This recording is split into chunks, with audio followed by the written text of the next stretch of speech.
you don't need to read now, right now, as of now, because we're going to talk about this in the PowerPoint presentation. It will be a lot easier to do it this way than if you guys start reading 6 pages. That's for you to take home, and there's more details about this. But as questions arise, it's probably much more efficient to do it here in the session. So with that, welcome. We are overwhelmed by the amount of response we get. We need to get a better room, it seems. With that, well, the class is co-taught by Johan Paulse and by myself, Christian Lohr, and Johan will give you an introduction into what this course is all about. Thank you. Thank you. And it's heartwarming to see you all here. And so I hope you pass this course and also have some fun doing it. Right, so that was the intro.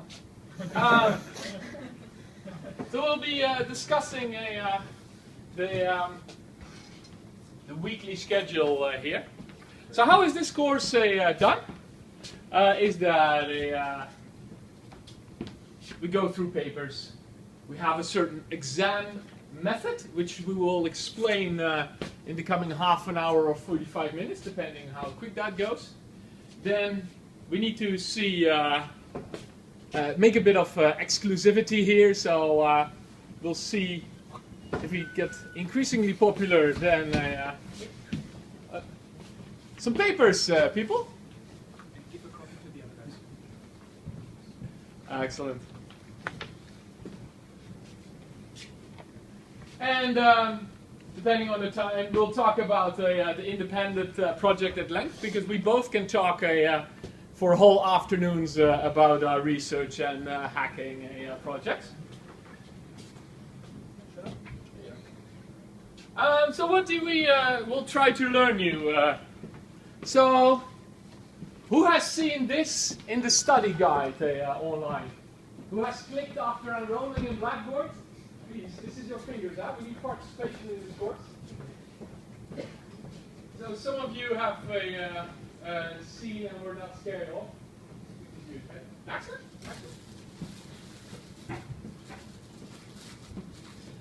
So it's about actual security, real-world systems, and actually have to read scientific papers here. And you can, you actually have to. It's very good. Documentable penetration testing. So whoever did some Bitcoin mining already? Ooh. Who stole some computer resources of this university to do Bitcoin mining?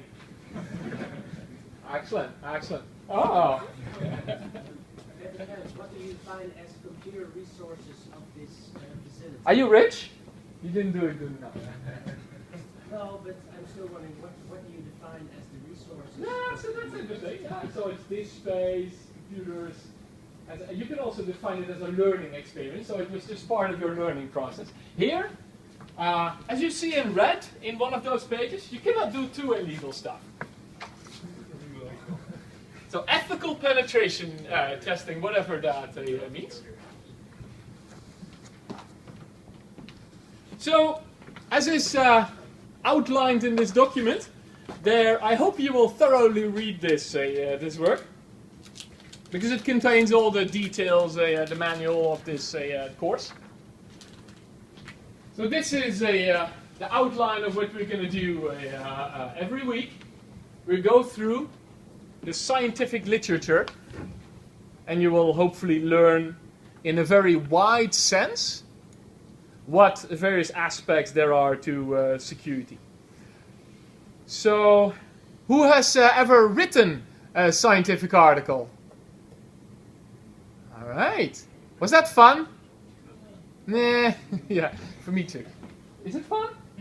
Oh, is it fun? Yeah, we have students do it, so that's all I do. So, who has read scientific articles? Right. Who got headaches from them regularly? Excellent, excellent. Yeah, so it's pretty serious stuff, but you actually have to understand the articles in this class. and we're gonna, in a very nice circle or something, try to discuss them and see what's in there. So you have to have read the papers before you attend classes, and also hand in an abstract, but more about that later, depending on. So maybe I should go in here. Yeah. So we're going to talk about passwords. Who has 3, 2, or 1 fixed password he uses in all systems? Okay, you have to do better in this class. Eh? Who trusts their whole password history to a single American company and generates it and stores it in the cloud? Are you talking about LastPass? I am a victim. I have nothing to secure. Just my salary. So, just to see what's out there and how trivial it is. And there was even something exciting that we are going to do password cracking even with the hardware. So how many electrical engineers do we have that are not afraid of an FPGA? Okay, let's do some counting. So electrical engineering, can you please raise your hand? 1, 2, 3, 4, 5, 6, 7, 8, 9? That was it? 9? Okay. Do we have any physics people? Physics? Then just see the rest is various then on computer science. I'm actually offshore. Okay. Exotics, if I can say. Excellent. Right. So I did this because I'm old. I did this when I was doing a security sweep 15 years ago of the Ministry of Internal Affairs, and then it was actually very easy. We didn't need to do a Pictionary attack. The password of the month was Pinksterbloem. So the whole department, the Ministry of Internal Affairs, that's sort of serious, huh? Their building is specifically designed that if a tank drives in, it shouldn't drive out. Russian tanks. So they had so this is the balance between physical security and real world security. You've done the password hacking. What sort of yield do we have these days with these? Yeah, it's usually the top 3, 4 passwords buy you at least 30% of the user accounts these days. So you have monthly hit lists. Usually it's password on there or password 1, 2, 3, 4, 5, 6. Oh, yeah. But yeah. So that's the state of the art that's out there. The number 1 topic, still pathetic. They're just guessing. You get a lot of passwords. Certificates. You think the internet community knows about security? Whoever read Security TLS version 1.3? Yeah, me neither. Falls asleep. So this is about the real hardcore engines of how we try to make a thing secure. Whoever got his credit card stolen and it was used and somebody charged on it and lots of drama? Ah. Whoever got invaded or a computer hacked or a server hacked of them? Ah. See, we have some experience. It was my roommate. Oh, no, that's... It's always the family. The other ones probably don't know it. I've seen a study from a big consultancy in the Netherlands that 90+% of the computers in the Netherlands are rooted by a botnet. But you all have proper passwords, right? With lots of 10 characters at least, with alphabet and things, and yeah. Very good. Wow! And then reputation systems.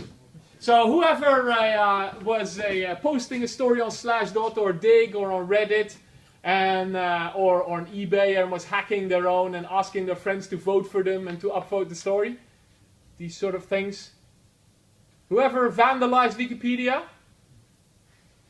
Ah, good. Okay, good. Does Wikipedia have a reputation system?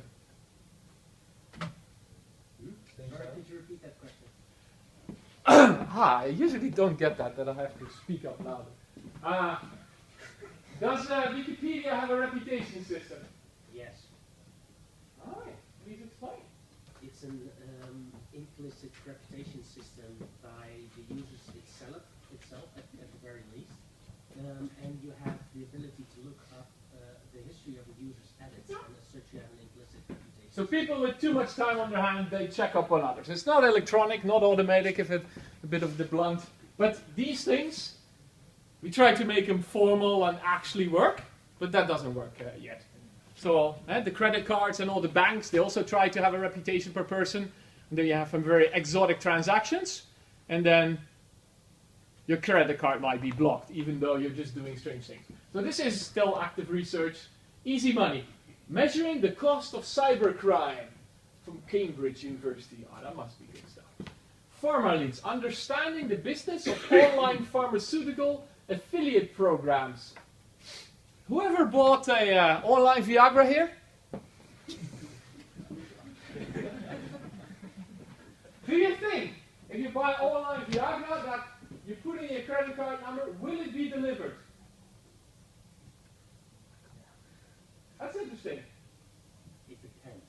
Who thinks it will be delivered? With more than 50% chance. You have so much. Is there nobody with faith in criminals? If it's not delivered, it triggers your mind that something's wrong. If you deliver it, it's not probably everything went all right. Actually, there's more than 50% chance it will be delivered, because that's their business model. That when you actually want to have this, that you pull your credit card and it's delivered, and there's no chargeback, because then they lose their merchant account. So there's a proper back office after the pharmaceuticals here. Internet anonymity. That's my favorite topic. Who's ever downloaded legally in this country? Legally? Everything is the downloading and personal copy use. What was it all? Who regularly is visiting the Pirate Bay? Okay, I do it for research. Let's see. Oh yeah, cybercurrency. We talked a bit about Bitcoin. Bitter to better. How to make Bitcoin better currency. You've seen the Mt. Gox scam this weekend? That's pretty funny, huh? Being fined $5 million and all these matters, and then suddenly the bank shuts down, this haven, this market leader in Bitcoin. Yeah, they're just a bunch of criminals, of course, who are hiding in Japan. That's according to the US justice. Whoever heard of the Silk Road?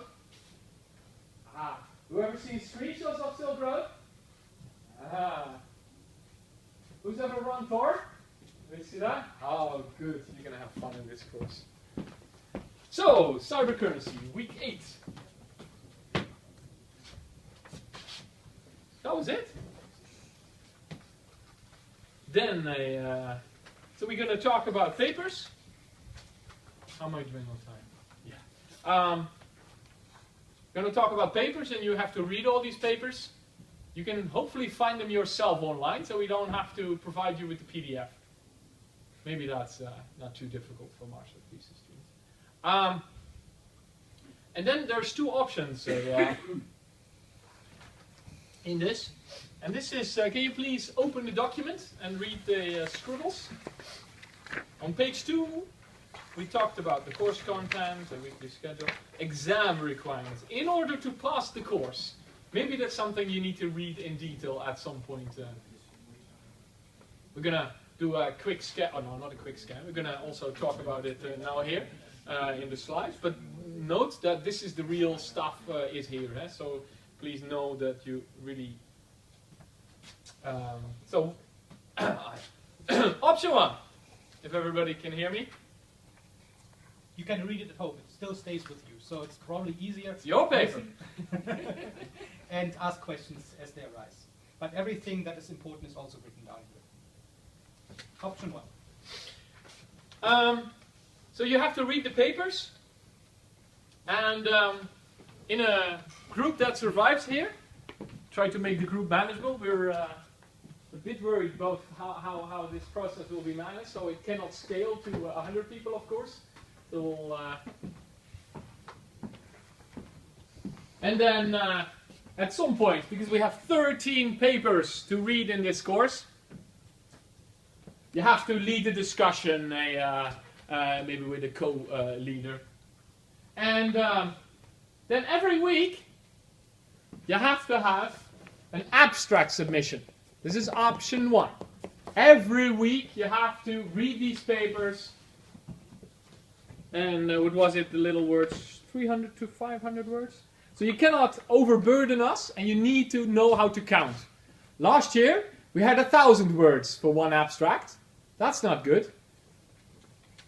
Each before the literature. What does that mean? If you have 2 papers and 500 words each? Good, please count. And there will be 4 was it 4? About. 4 practical hacking assignments plus reporting, and Christian is running that, and we'll hear the details after this overview. And they also have a report. So abstract, report, doing some proper hacking every week. So this is not an easy course. Huh? Specifically designed this way that you have fun and a lot of freedom. And the first question. Yeah, I was wondering, do we get bonus points if we hack you through the emails? No, if Gmail would never have been hacked, then of course. But as if you read in the document, I mean your computer, not Gmail. so we only reward novel work, not just forward guessing or stupid things. It has to be master or TV Delft worthy. So as you see, if you hack Bitcoin, you get the maximum grade automatically in this course. And that is not something. That is a promise. So, do you feel safe? Just building on this question. Do you feel safe if you browse the internet with Tor? No? Okay. This hasn't been fully hacked, eh? But if you guys hack it fully, then what we promise here is, if you manage to find a new vulnerability or flaw in Tor and are able to use this to establish the identity of users, you immediately obtain the maximum possible grade for this course. Right. But it's not easy. Because people have tried to hack Tor for 12 years.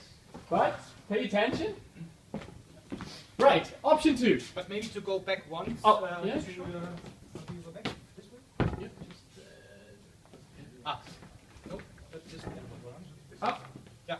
To clarify, so option 1 is meant for as a more structured, more typical course-like way, right? I mean, the way you typically do courses here is there's some lecture, there's some practical assignments. Think about option 1 as more along these lines, where you read some papers, you're going to have a discussion about this. In order to have a good discussion, we ask you to submit the abstract beforehand so that we know, okay, you have had some discussion points that you want to bring throughout the lecture, etc. And because this is going to teach you a little bit about hacking, there are going to be these practical assignments. So it's a more structured way, so if you don't feel as confident with certain tools and methods, this is probably the right way to go. Yeah, and this is the real world challenging project, as to teach you. It goes from hacking Bitcoin, but we'll have more details on this. So, how do we do that? You can work individually, but 2 to 4 people groups. Is there a preference? What group size? No, not necessarily. And so I reserved the room for an hour, 12:30 tomorrow. That we have a meet and greet and I can do a bit and familiar people, or you just G-talk or do your own group formation. If you cannot come to this, that's not the end of the world, because you can still say, well, this is the group I want to do without ever being there. That's possible. Yeah. It's just a facility to do group formation if you're a bit new here. Yeah? You still have the entry test. If you start working on the group tomorrow. That's the next slide. Yeah. So we'll no, but the entry test. What if people fall out of the course due to that test after you form your group? We will take care of that somehow. Okay. Yeah. So the groups. So 2 to 3 people groups or individuals. There are then a final report about your work. So here you have to do one detailed. So you have 4 people who work on 5 ECTS credits. That's going to be nice to read, not thick, but nice and detailed. You could do the scientific, that's appreciated. IEEE 2 column, it reads like a scientific article presenting your work. And that should give us an insight of what you did and all the things you found out about this detailed topic and how far you got into hacking something. So it's designed to be challenging. So reflecting this with option 1, which gives you a weekly structure. This is where you're let loose in the wild and you can do anything except it's legal and it has to do something with this course. But we'll talk about the things. Yeah, I can just start repeating myself. Yeah, so in other words, this is if you already have a project in mind or you want to spend most of your time doing practical things. If you do this, you still come to the Monday slot where we talk about papers, but you don't have to write an abstract beforehand, you don't have to lead discussion, etc. You don't have to do the weekly assignments, practicing some hacking skills, because in this track, this option 2, we assume that you know what you're doing or you have some concrete idea of what you want to learn. So that's why also there's only a few pages for the report. The absolute bulk of the work should be on your project, that you learn something, make something cool, and the final report is more a formality of telling you, the world and us, what you've done. Are there any questions on this? So, how are we going to do the entry test? We got who got the email? Through Blackboard, or who saw the announcement? I hope this message reached you. Who wants to go on a skiing vacation this week? Wants to. You shouldn't. First, do your homework. So there's an entry test, because we have to see a bit the logistics. How many people we can handle for option 1, and how many can we handle for option 1 and option 2 each roughly? Probably between 25 and 30 people. In total or for each option? Probably in total. But we have to see also in terms of what your background is and what kind of projects you're interested in. So hence, the first homework is to go into yourself and see, and read this at home and see what the course is about. See, let's say, would you resonate with option 1 or would you resonate with option 2? What is your preferred choice? And then if you, let's say, want to go for a project, go into yourself which ones of these projects would be the most pleasurable one for you to do. And then after you have come to a conclusion, basically email us telling us, okay, is it going to be the more regular style or is it more the freestyle hacking for you? And email us the most basic details, but also what kind of background and experience you're going to have. Because we want to match essentially you with the project so that we have a project group and a student group that actually can make the group work, right? So there's no point in starting an FPGA project if you have 5 architects on board in the team, right? So we want to make sure that actually your composition of the project is such a way that you can complete this. If you want to go for option 1, then already the work for next week starts, because next week, Monday, we're going to go through the first set of articles, which means that we need to ask you this week to already read them and critically think about them, come up with your own conclusions, and these abstracts also need to be submitted then by this Thursday. So, today you're gonna go all home and confused and read your document, then fresh at lunch.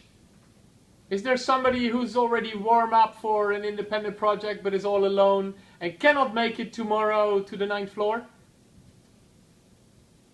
Oh, excellent. So, and then people start emailing us on Thursday. And what happens now if only 15 people email us? Well, there's no need for a selection thing. So usually the experience is only 60% of the people, or sometimes 80%, but we don't know if they will get that, of the people who enroll and who go to all courses in week 1, and they just see what is more exciting and more, and then just... so who already has more classes scheduled and is here now, and they need to drop one or two. Of course, not this one, because this is not the boring one. But who's going to drop one boring other class? One honest person. Damn, that's not. Okay. So you're all going to attend then. Excellent. Yeah. So don't worry too much about the entry test, so to speak. We just want to make sure that you're committed and that you have the right background. So in other words, last year I conducted a penetration test exercise, and I had somebody in there who A, have never seen a terminal, and B, didn't ever use a mouse.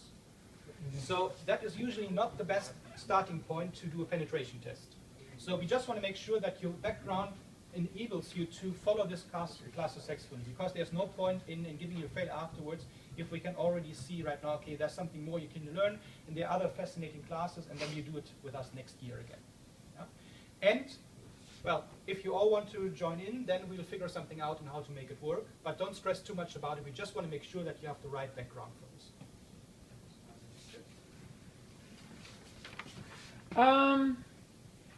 Right. Is this all clear? Is there already somebody who's already dying to do option 2?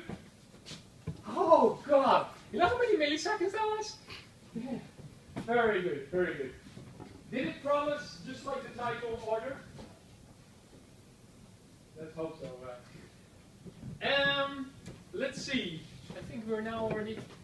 So, more questions on this option 1, emailing us, entry test.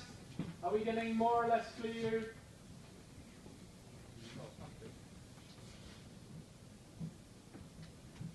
Yeah. So maybe a quick word about, again, option 1 and option 2. Option 1 being the more regular one. There's going to be about 4 assignments. I currently have 4 planned, but I'll see over the course of the semester how it turns out with you guys. The point of these is to exploit some real-world vulnerability. So the first one I will do is SQL injection. SQL injection is usually an unsanitized database input where you can take over a database or get user permissions, etc. So what will happen in these kind of systems? I've made arrangements so that you all get a virtual machine in the data center where something relevant to the assignment will be put up. So for example, for SQL injection attack, it will be a website that I ask you to break into by means of SQL injection attack. Every one of you will have their own personal copy of the website. They might be slightly different, so there might be slightly different vulnerabilities for each person involved there. And I give you a rough outline of what that particular hack is about, because simply giving you a web shop and saying go is going to take a lot of time. So I will give you a few hints, for example, SQL injection attack, or I will say there's some service running which might be vulnerable to a buffer overflow.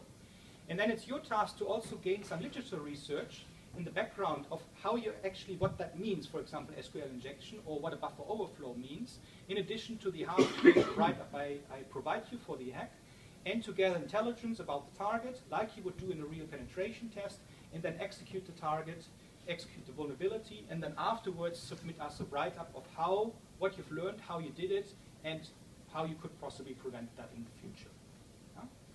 Yeah? These will be in various levels of difficulty, so don't stress out if you will not make all of these assignments. We will then be lenient, but they are at a level where you can expect them to be in the wild. So some will be easy, but some will be very difficult, most likely the last one, where I'm asking you to write your own exploit for Linux service. Even if you choose for option 2, it might be fun to play around with these virtual machines where you put them up online. We have to see what we can do there, but probably that could be an option. Yeah. But if you do option 2, you're not obliged to do that part, the weekly assignments, because we want that you have most of your time available to do a project of your liking. Okay, example projects. Do you have some slides for that? You can take over. Oh, okay.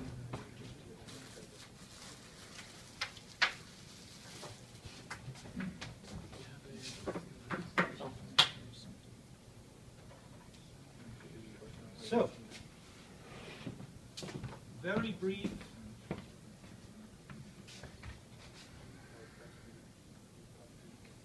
Yeah, great. So, who has watched The Hunt for Red October? Okay, fun movie to watch, Hunt for Red October. Do you know the famous quote by Jack Ryan where he says, "What are these doors down there?" Oh, yeah? So what are these doors in the front of the submarine? And the other submarine expert said, maybe they're for launching an ICBM, so missile, intercontinental missile, horizontally. Well, this is the USS Jimmy Carter. It put to sea 9 years ago. It also has doors. But the doors are not at the front, doors at the bottom of the submarine. So now you're wondering, why does a submarine, which primary mission is, or my primary goal is to keep water out, have actually a door in the bottom of the boat to actually get something in or out? Well, it turns out that this submarine is able to deploy divers underwater and equipment. And if you followed the NSA revelations by Snowden, you might have come across this article where the NSA infiltrates the links to Yahoo and Google data centers. And there was this funny sketch that most engineers I know at Google were completely outraged about. What happens? Well, Gmail is encrypted. So you have an end-to-end encryption from your web browser to the data center of Google, hoping that it works and it's not compromised. Inside the data center, however, it's a lot easier to copy data unencryptedly around. And Google has many data centers, it does load balancing. So what they did actually, they took the link, the fiber optic cable, between the Google data center in Europe and the Google data center in the US, and simply tapped into that to get to the unencrypted email, and basically have the full jewelry box there for free. So the goal of this project is to see how we can actually tap fiber optic cables on the cheap. So what's a fiber optic cable? It's essentially a long piece of glass or plastic where, if I open this, I'm going to pass it around. If you hold it against the light, you see the light coming out of here. So how would you tap that? Well, it was known that the NSA was already able to tap telephone cables in the 1960s. They did it in the polar region, where actually there were telephone cables from some remote bases via the ocean, because it's a lot cheaper to do that, to the land command centers. So if you have a copper cable, you simply put some electrodes to it, you collect the potential, and you're done.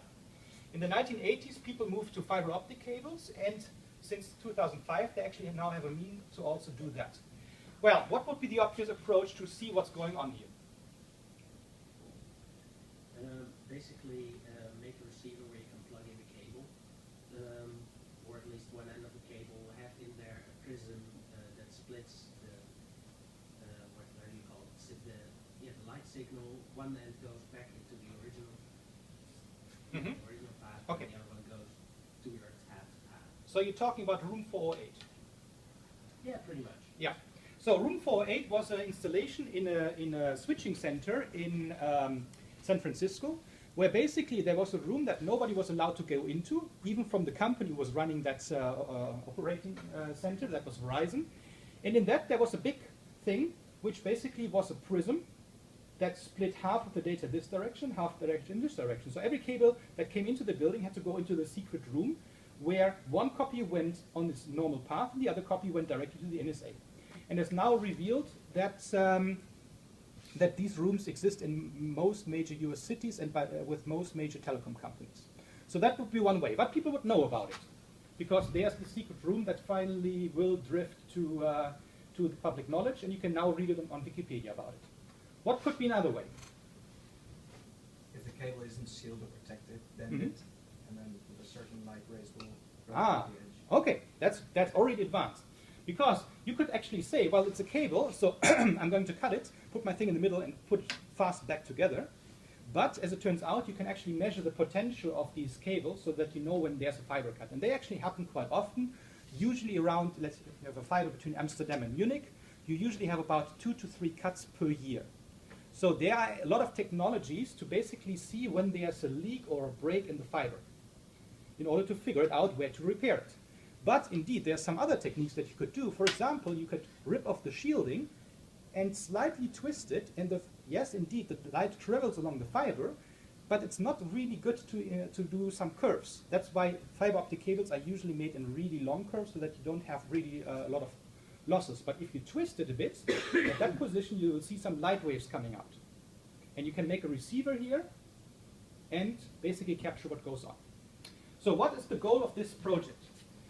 First goal is you take some cheap lasers, you take some microcontrollers like an Arduino, which are very simple to program. You're going to make your own fiber optic link, where you simply say, I have a file here, I have a file there, I'm going to transmit it over the fiber optic cable. That's phase one. Phase one is simply to get your link working at home at a reasonably slow speed to do further research with. Phase two is then to explore some potential ways, and you indeed figured out a very most likely potential way the NSA does it, but maybe there are other ways involving fun stuff to do. You're going to figure out some ways how you can actually capture the signal and, for example, using photodiodes or something else, to see to what extent and what error rate you can actually intercept the data and build a little proof of concept study. To show how easy it is, even with cheap material, so the goal is to do this under 50 euros, with cheap material to basically intercept the backbone of the internet to fiber optic cables. So, the proof of concept, if the solution that you find is actually very tolerant to water, I will offer you the following. Since fiber optic cables are on the bottom of the ocean, I will take some or all of your group out for diving somewhere in the Netherlands, and we will do it underwater, and I will film your crew while performing the hack underwater. So that should create a lot of publicity. The only downside is you only have 10 meters of sight in the Netherlands. That's true. That's true. I hope to make it in Vinkerveen, which is a sandy bottom, and at least you have a moderate visibility. So something like that should be possible for 6-8 meters sight. So indeed, we can't do it in deep ocean, but there's some place where we can do it. And of course you will be arrested. But No, it's all our stuff. But be sure if you perform this underwater and you email the video to the Telegraph or the NRC, they'll probably come and ask you for an interview. But this Maybe. is option one, Maybe. right? This is option 1 or 2? This is option 2. This is one of those projects. Okay. So we're now on page 3, people. So it's make a proof of concept study on how to tap a fiber optic link. The second example project that I want to highlight here is an FPGA. Johannes already talked about an FPGA. It's essentially a small chip, which is different from a typical processor or microcontroller in the way that it has an array behind it that you can configure in any arbitrary way. So I'm not talking any news to the electrical engineers here. An FPGA, that's an FPGA board, that's about this little piece of component here that has several 100,000 of gates there. And the fun thing is, you can configure it in any way to do any specialized task that you want. And it completely outperforms on anything that you can massively parallelize. So what could be parallelized? Well, it could be to compute password hashes. So normally in the internet, what you do is you're not going to store the actual password if you want to check on a website whether the person is allowed to log in. Although if you look at cleartext or fenders.com, you find a lot of major companies who actually still do that. You're going to save a hash of the password, you compute a new hash, and you compare the two hashes. Hashing is something it's extremely good at. So it turns out if you take one of those little chips, which cost you around 20 euros, it is actually more than 400 times faster than the Core i7 at that particular task. So the goal of this project is to make an FPGA implementation of a password cracker that you can use to attack a wireless protocol in real time, because it's so much faster.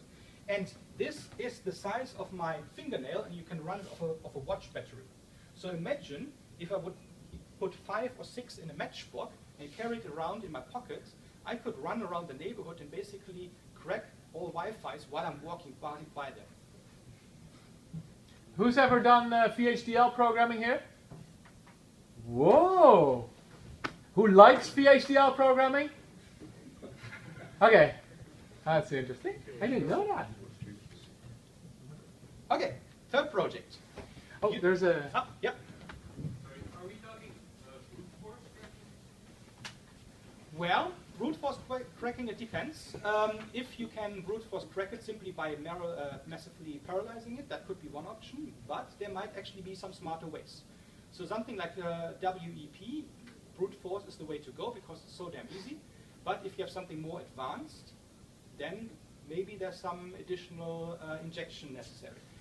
But the FPGA could also control that. So I have here a little board. You can also get Wi-Fi chipsets for something like 10 euros. They're also 2 fingers wide. So if, let's say, you need to actively penetrate that network, you can actually use the FPGAs to also inject some faults into the system to make it actually leak some information. It doesn't have to be Wi-Fi. It can be any type of wireless protocol, but it is supposed, or any networking system, but it's supposed to show how many vulnerabilities there are left and right, and how easy it is to penetrate them. So the goal of these projects is, the goal of these projects is to show how weak nearly everything around us is, and how easy it is if you have the right skills to actually exploit it. Question, yes? Might be nice to know that there's been prior research doing this, the same thing on web and VPA already a couple of years ago. It's been demoed on Smoothbone, I think. Yeah. So it might be a nice place to start on. Yeah. So indeed, for WEP, there are actually software packages that you can download. For the FPGA, there's some starting work on that. But it's about finding the frontier and challenging it. So I kept this vague to also trigger you what would interest you. What could be fun to attack? Okay, the third point is building on that. If you have industrial systems, home systems, entertainment systems, usually everybody uses wireless in the assumption that I can't see it, so it must be secure. Yeah? Because, well, it's just wires and you can't, well, it's not being printed out on paper. For example, if you have had a class with me, you've seen these, the clickers, right? So the clickers are a way to basically gather feedback in a course. You get instant feedback from your device. And somebody I recently spoke to said, it's so much easier to collect this feedback. Why don't we do multiple choice exams using these clickers? And I said,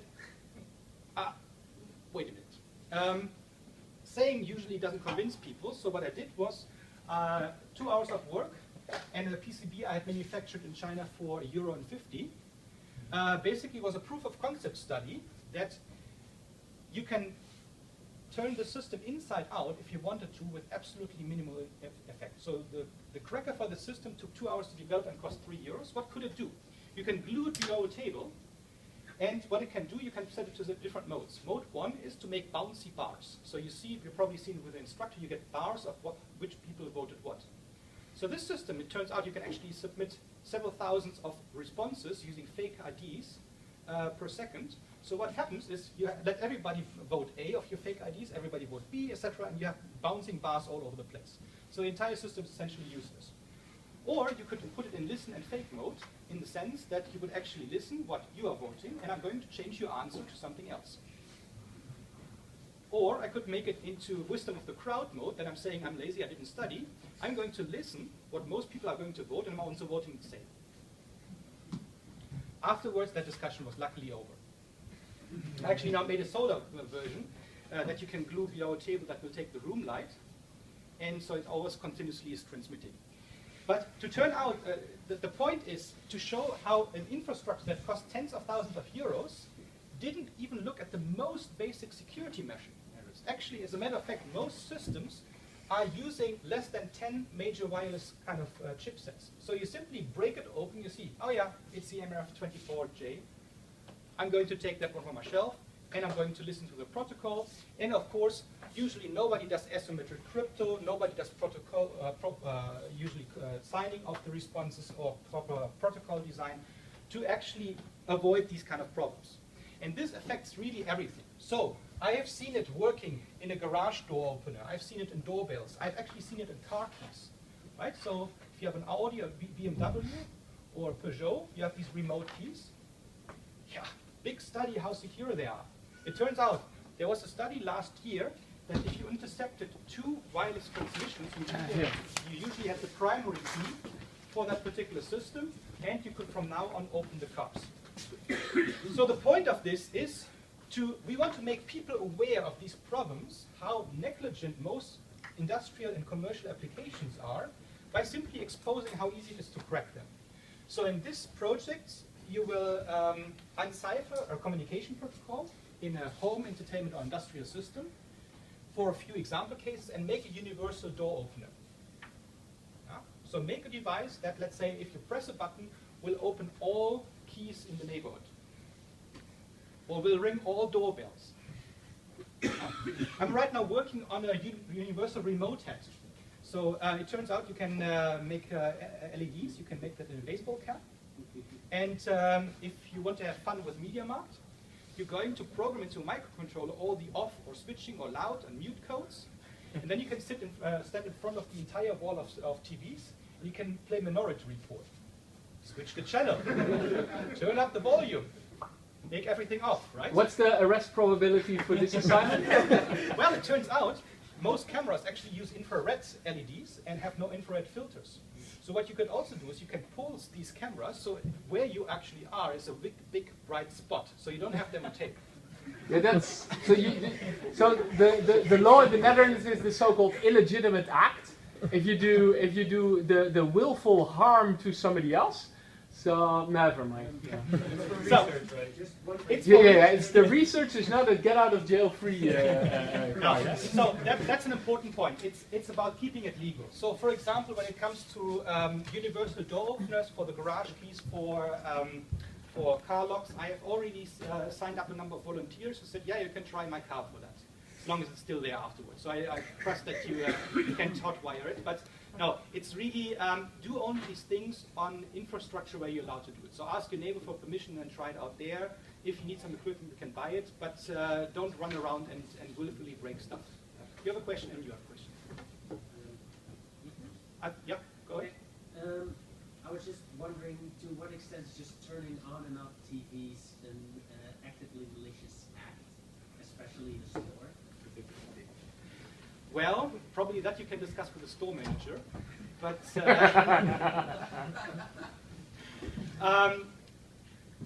there's a certain line of what poses legal and what not legal. I would say keep it on the rather safe side. If you get us fired, what is it then? Depends if it's you or me. It was research. More seriously, to what extent would this apply to stuff like NFC and the like, or just works Bluetooth? Yeah, so NFC is an interesting aspect. So I actually thought about making the OV chip card as a use case for that kind of hack. I have decided against it because I think it's rather difficult. If you want to do it based on NFC and some payment cards, I think be my guest. There's actually a study, so Johan mentioned Ross Anderson. He has published a nice study 2 years ago on NFC vulnerabilities in stores. That could be an interesting target, but then if you have a project such as this, I would say come to talk to us, because we want to make something that you can achieve within the scope of the course. So it's always great to shoot for the moon, but if the 6 and 8 weeks are over and we haven't gotten any tangible result, that's an unpleasant situation for you that we would like to avoid. So if you have a challenging project, great. Try to convince us with your background that you're able to do that, especially in the 6-8 weeks. Then awesome, we'll do it. But we need to keep it manageable. So that's why these projects are chosen, and there have been some pre-studies in a way that we can actually pull these off with a number of people in the scope of the class. So that's the custom projects, huh? So if after all these things we're now pitching to you, guess we'll have a break soon. Then if you come up with your own thing or something, it needs to be concrete. What is the deadline? Thursday, 1 o'clock already. Huh? So after this class, already come talk to us. Tomorrow there's the meet and greet session. Come talk to us too in the lunch about this. Have something already on paper. Have done a Wikipedia search. This is not the easy thing to do, to come up with a proper project. But you're very much welcome to do that with the team. Yeah. But it needs to be in the right spot of being challenging, but not completely over the top that it cannot be executed. Question? I'm not sure if this relates to this, but a friend of mine worked at an auto dealer, BMW place, and in the morning before they opened, they had a certain button, they pressed that and all the cars opened, and in the evening they pushed another button and everything closed. Is that the same principle, or is it a pre-programmed? It's essentially the same principle. So what you have is a rotating key in there, and there's obviously a master key and an algorithm behind that. So far the car manufacturing industry has said that this is not possible to decipher, but of course it's in principle possible to make a universal remote from the manufacturer to do that kind of thing. The Ruhr University Bochum actually cracked that last year or the year before, and they were now being sued by a car manufacturer to not publish that paper because essentially was a how-to tutorial, well, not really a tutorial, but it made obvious how simple it is to break this entire security, which is unbreakable. Yeah? I mean, you also have to wonder yourself why we can put people on the moon already 40 years ago, and we still can't make a car that is not being stolen by somebody else. Yeah? So the point of this exercise is to make people aware and do it in several instances, not just, okay, we can do it once, but this is everywhere. Because we start to rely everywhere on wireless devices. And everything starts to become networked, so we need to think about security first and then about cool features afterwards. So final project. I know what you did last summer, and it's about Wi-Fi tracking. This is a picture of the amount of people moving between buildings on a typical day on the TU Delft campus. Yeah? So here's EWI, here's the Drebbelweg, here's, what are these guys down there? Here's aerospace, yeah. And here's architecture, here's I/O, etc. So how do you get to that information? Well, we actually track people and their computers. That's actually quite trivial to do, and that's known that this is happening. If you watch the news, this is the news from end of January, where it says shops are secretly monitoring consumers via their mobile phones. Dixons, Mycom, and iCenter using tracking technologies to see, based on your mobile phones, what you're actually interested in where you're standing in front of which display. Why is this possible? Mark did 2 weeks ago in a short study and asked around who is using Wi-Fi and Bluetooth in their mobile phones. And indeed, 50% of people have it switched on all the time because it's simply convenient to have, right? You're walking home, your mobile phone synchronizes immediately. Great, awesome. The problem is, this is a Bluetooth chipset, and I can simply buy that, and I can glue these monitors nearly next to everything. I'm simply collecting data now, based on Bluetooth or Wi-Fi, on where you are. So I'm going to have them in every corridor, and I'm going to mine that data, who actually walked past that, because these Wi-Fi stations are going to measure your signal strength, and are going to see where actually you're walking past by. So I can now create a profile such as this on where you're walking around on campus, and who you're meeting, because I see you guys walking together. I see where you spend most of the time, and actually when you attend your lectures or not. That might actually be some profitable information to sell to somebody here on campus. So the point is to actually do this on a large scale, and I've secured the support of TU Central for that. So we get the entire Wi-Fi trace of the entire TU Delft for the entire year. Yeah? And we're going to do some data mining on that to figure out what kind of patterns can we reconstruct about people? What can we say about people? So one possible idea could be to have a poll of wisdom in the EWI lobby, where you come with a device, you hold it next to it and say, hello, I've seen you today there and there, but by the way, what happened actually last week? Normally you're here in that lecture, and we're actually on a ski vacation because I didn't see you the entire week there. Right? It's about making people aware of what kind of information we're going to leak by our wireless devices. But it's even worse, because Wi-Fi devices not only leak data, but they also betray you in the background. What is a lot less known is that actually the Wi-Fi devices, if they're not connected to anything, they're going to send out beacons. And they're asking, hey, are you there? Are you there? What are they asking for? Well, they're going to ask for all of these devices we have been connected to beforehand. So suppose you have a Wi-Fi network at home, which is called Home 123. Suppose you have a friend network, which is called Friend 456. And you're here connected to Edirom and also to your favorite coffee shop. If you're not connected, then your Wi-Fi device always sends a beacon, Home 123, are you there? Friend 425, are you there? Coffee shop, are you there? Edirom, are you there? Is anybody here? Before it starts to connect and go through the list again. So what we're going to do is we're going to passively monitor all of these help requests, is anybody there? And based on that, you know the order of where people are in their life. If you take that information, I did this very quickly. You see these broadcasts here. You are simply asking for the subtype in something like Wireshark. There are free databases for that, which have hundreds of millions of data points. And I simply queried the network, which was over there, which is called NeoConceptronic. And I figure out oh yeah, it's actually there. So what you can do is by simply overhearing these passive leaks, you know where people's homes are, where people's friends are, where people's coffee shops are, where they usually are, and where they go on vacation, etc. This, by the way, is the technology that Google and Apple are actually using instead of GPS to locate you as fast as they do. But if you know that these vulnerabilities are in terms of privacy in the protocols, a lot of bad things could be done to you. Because what happens is we make a small device glued to a lamppost, and everybody who walks past the street, we know where they live, where they go for coffee, who their friends are, and where they work. Isn't Apple actually going to openly do it with their iBeacon stuff for the iPhone, the latest iPhone? The iBeacon stuff. So I know that the iOS is collecting the access point data and sending it back to Google, to Apple.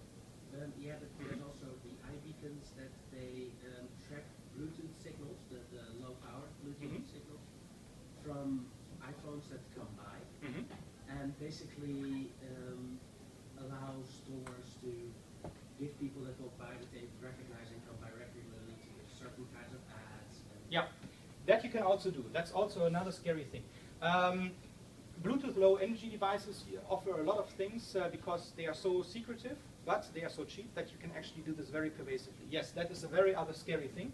So what I want to do by this project is, in short, to first build a software that generates movement profiles, and then to make a way that people can see what somebody is just standing in the street can listen about you and your lifestyle, to make people aware to switch off that Wi-Fi.